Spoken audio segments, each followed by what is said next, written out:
The salad was too fragrant. Basil doesn't bloom like that unless it's trying to hide something.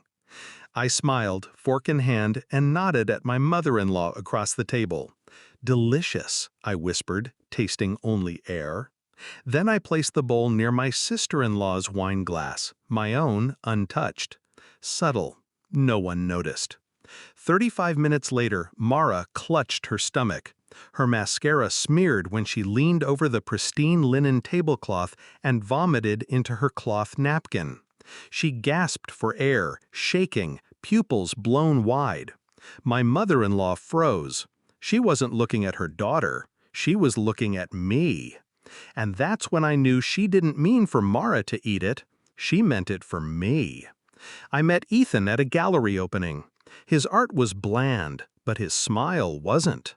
He was warm, simple, easy to love, the kind of man who made you feel safe. I didn't know that safety would cost me the rest of myself. His mother welcomed me with a champagne hug and steel eyes. "So you're the girl," she'd said, lips barely moving. I imagined. Someone else. I married him anyway. Mara, his sister, hated me from day one, called me a social climber, laughed when I spilled wine on her silk blouse. "Don't worry, poor girls make clumsy brides." She flirted with Ethan in front of me like it was a family sport. But I took it, because I thought he loved me, and because I had a secret. I was pregnant.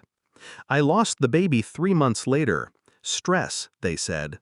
Grief, I whispered. Because that was the week I found the email. Ethan's laptop, unlocked. A flight confirmation, 1 passenger. Destination, Florence. Booked by Mara, sent to Ethan's private account. And a message, "Now she'll never have to know." I didn't scream, I didn't cry. I closed the laptop, brewed tea, and made him dinner. I waited. 3 days later, I followed him to a quiet townhouse 2 hours away. She opened the door barefoot, wearing his shirt. It wasn't Mara. It was the woman he was supposed to marry years ago, the one who left him for his best friend. Now she was back. Now I was the placeholder. My child was never supposed to exist. And I realized the truth in one clean moment of silence. They wanted to erase me. My mother-in-law invited me to dinner 2 months later, said she wanted to make peace, said Mara had found a new man and was finally calming down. I smiled and asked what I could bring. She told me not to worry. She'd make my favorite, citrus basil salad, with a twist. I knew something was wrong when she wouldn't let me help, wouldn't let me near the kitchen, said it was a surprise. So I made one of my own.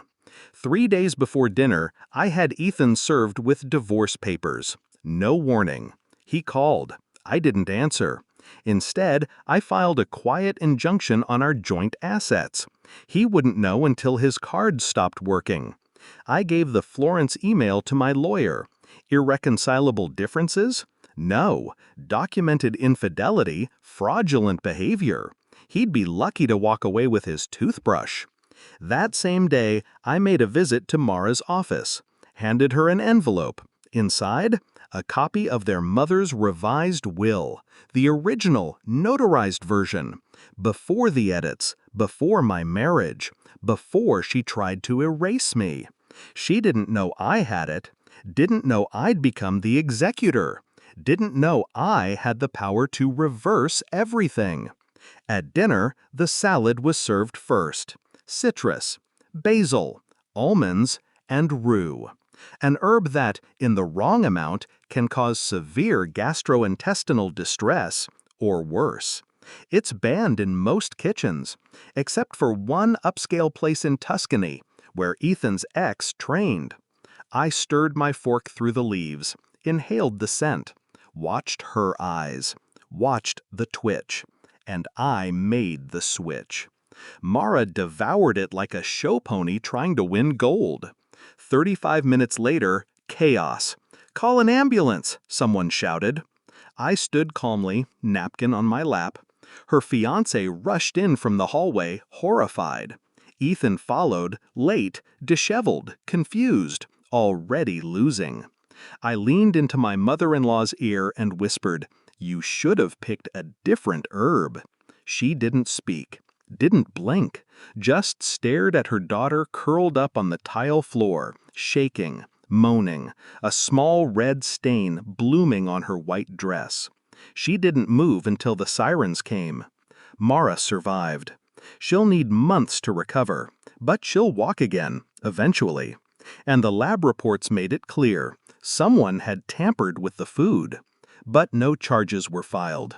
Too many fingerprints, too many hands, too much family. Ethan never saw it coming. He begged to talk, but I let my attorney answer. He lost the house, the accounts, even the studio. Turns out he'd been funneling funds through a shell company tied to his ex. I exposed it, quietly, thoroughly.